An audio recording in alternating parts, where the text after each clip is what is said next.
We're joined in Hawaii by Mike Rivera, who is the webmaster and creator of the popular website What Really Happened. Welcome to INN, Mike.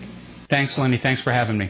Mike, your site gets quite a few hits. It's a very popular site. What are your viewers looking at right now, your readers, I might say?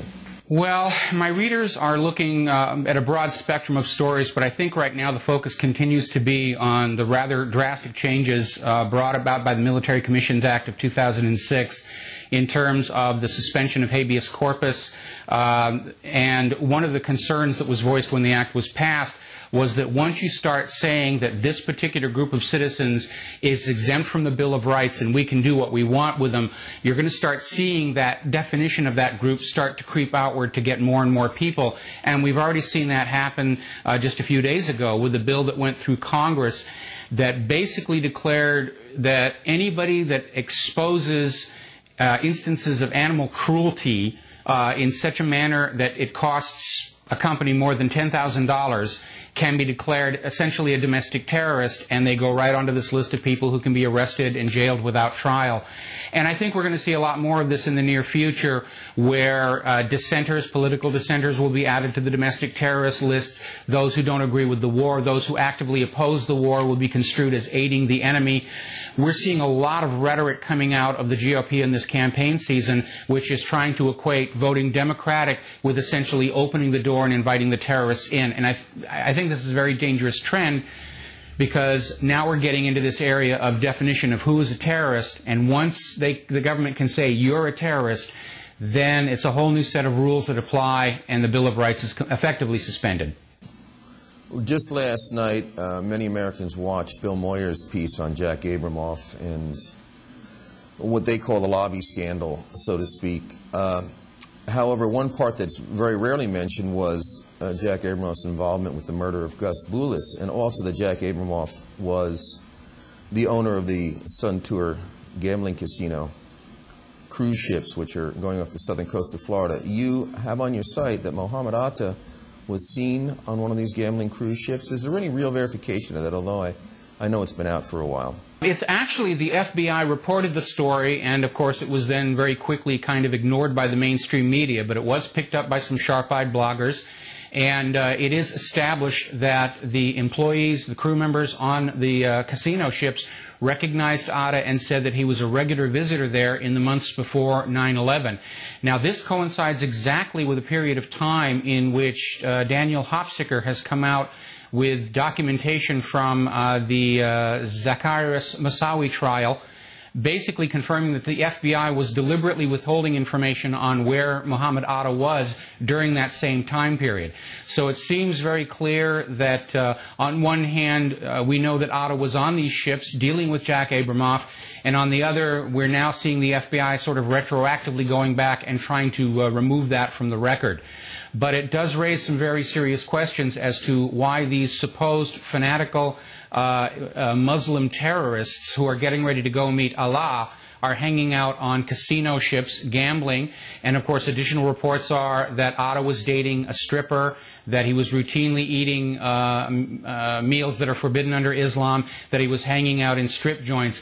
All of these pieces of evidence directly contradict the public mythos of Mohammed Atta that we've been given by the media, and the whole thing, of course, reeks of another deception by the U.S. government. It's election season again, and of course the Mark Foley scandal, and now trying to ensnare Dennis Hastert, is all in the news. But there are a lot of candidates that people don't hear about. What is the view on your site? How are people feeling, and how do you think they're intending to vote based on the kind of information that you've provided for them to give them some political background? Setting aside the Foley scandal, which obviously is proving to be a major embarrassment for the GOP, my website takes a very nonpartisan point of view, and we do have a list of candidates that we are not necessarily recommending, but we're presenting to the public, because our hope is that the voters are going to make the war in Iraq the main issue of the election next month. And because of that, I'm keeping a list on my website. It's being updated daily. Candidates are contacting us and saying, please, can we be on your list? And there are Republicans on the list, there are Democrats on the list, there are Libertarians, there are Green Party, all kinds of candidates from all kinds of points of view, but they share one thing in common. They are opposed to the war in Iraq. They want to bring our kids home as soon as possible. They recognize that the Bush administration has lied us into a pointless war of conquest, which, if you judge by today's actions in Afghanistan, we are well on our way to losing completely. Have you looked at all at the NAFTA superhighway issue? I've looked at it, and basically it seems to be another system to basically take down our national borders, leading to a North American superstate. I think the idea there, of course, is to build an economic force to rival the European Union, which has proven to be more than a match for the United States economy on its own.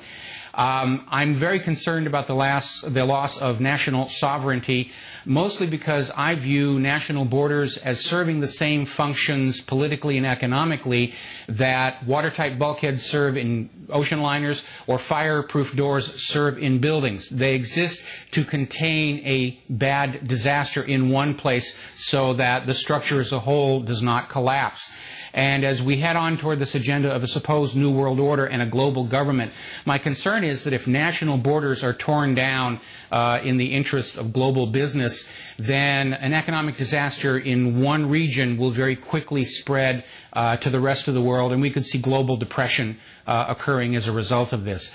So I'm very much opposed to the loss of national sovereignty. I think individual nations should keep their borders, and that way, if they make a mistake or if a tyrant arises in one nation, the other nations can still stand against them. A good point to consider is if Hitler had come to power at a time when there was a one-world government, what would have been the end result to that with no other nations to stand up against him? It's a very real possibility, and certainly within our own leadership seeming to follow the Nazi agenda or plan to create dictatorship, I think it should be a concern of everybody for the U.S. attempting to aim to basically export its form of government to every other nation on earth. Just this morning, Defense Secretary Donald Rumsfeld came on television and said that this country would not be tolerant of a nuclear test by North Korea. What's your take on that? I think that the U.S. has been talking tough on North Korea primarily because without North Korea in the mix, Bush's war on terror and his list of evil countries basically looks like a list of Israel's enemies. And so I think North Korea got tossed onto the list so that the Bush could point to it and say, we're not just attacking Israel's enemies. But the reality is that if North Korea does have working nuclear weapons, the U.S. is not going to invade. Iraq has already shown to the world what the U.S. does do to nations that don't have nuclear weapons, and it's hardly a surprise that we're seeing more and more countries rapidly trying to acquire them as a deterrent to invasion, which of course is the reason one possesses nuclear weapons or other weapons of mass destruction, to keep other people from coming in and stealing your country away from you. What else has your viewers interested right now? What else is driving them? Well, obviously, with the elections just a month away, a lot of my readers are very, very concerned about the continuing explosion of vote fraud evidence. Some of the professors at Princeton got together and demonstrated how easy it was not only to hack a voting machine, but to actually create a voting machine virus, which, when inserted in one voting machine in a precinct, would rapidly infect all of the machines, swinging the vote for the entire precinct in a desired direction. These machines are incredibly insecure. It is astounding to think that Diebold, which makes these extraordinarily secure automated teller machines that never lose a penny from one side of the country to the other, has managed to craft a voting machine that can be broken into and altered almost too easily. Some of the aspects that are in these voting machines definitely look like intentional devices to commit vote fraud. Mike, let's not forget that those same viruses eat themselves when they're done doing their dirty work.